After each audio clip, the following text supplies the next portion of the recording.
Negative emotion means you've become something that you're not letting yourself be. You are something more than you are letting yourself be. And we know for sure about Esther, when that happens to her, she can hardly stand to be separated from who she is. Nothing makes her more upset than to realize that she has become something that she is now not allowing, because the perspective she holds is not allowing her to be in that vibrational frequency. You are flesh, blood, and bony, you know that? And in your physicalness, sometimes you forget that you are vibrational beings.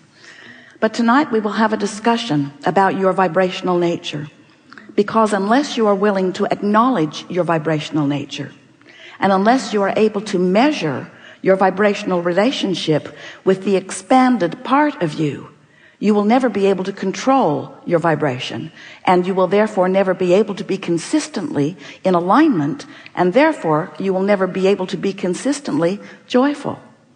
So a lot hinges upon you knowing a handful of things. First, you are a vibrational being, and everything and everyone else in the universe is too. Next, the vibration that is you and the vibration that is everything else is managed by the powerful law of attraction. Law of attraction puts those vibrations that are the same together. So you are vibrational beings, and law of attraction is managing it. And next, the emotion that you feel lets you know how close to allowing your alignment you are, or how far you are in resisting it. The better you feel, you are in alignment. The worse you feel, you are in resistance of it. And once you understand that, do you? Been listening to us for a while? Do you accept that you are? Do you know that you are vibrational beings, and that your emotions are your guidance system to let you know whether you're what? Whether you're doing good? No. Whether you are pleasing someone else? No. Whether you're vibrationally up to speed with the expansion that your life has helped you to carve out for yourself.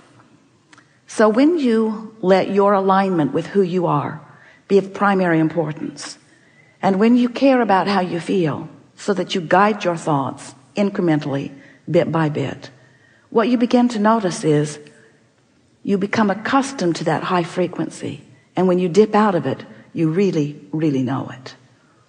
A lot of people, you know, rarely dip into alignment. They are mostly out. Sometimes they stumble in. Sometimes they find their way there through appreciation, through making lists of positive aspects, through meditation, through listening to music. In fact, there are a lot of things that distract you from that thing you do that holds you at a lower frequency. But when you accept that you are a vibrational being, and that the thought you think is the reason for the vibration in this moment, and then you do now, where all of your power is, the best you can to find the best feeling thought which brings you to the highest possible frequency, what you begin to notice is it becomes easier and easier to maintain that. For a while we called that opening your valve. For a while we called it coming into alignment with who you really are. We've given it a lot of different verbiage over the years. But what we really want you to hear tonight is that you have expanded beyond what you've practiced to maintain. And the more you practice to maintain that higher frequency, the better you will feel. Now, for some, that prize isn't quite enough. Oh, I'll feel better. That's nice. But what about the manifestation of the things that I want? What about those things that my life has helped me to identify that I want? What about the receiving of those? And so then we say, remember, you are vibrational beings, and you have created what we've been lovingly calling your vortex of creation. It's the vibrational version of your creation. It's the vibrational version that precedes all manifestation.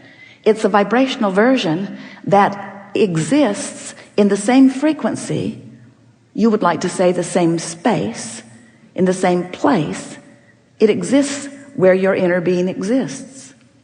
Now for some, this sounds a little bit like a fairy tale, because this vibrational reality is not something I can see, I can't see it or hear it or smell it or taste it or touch it. I can't spend it yet. I can't sleep with it.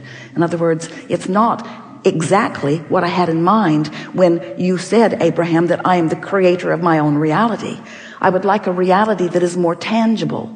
And we say, but first, feel exhilaration for this vortex version. First, feel satisfied with the vortex version that you've conjured.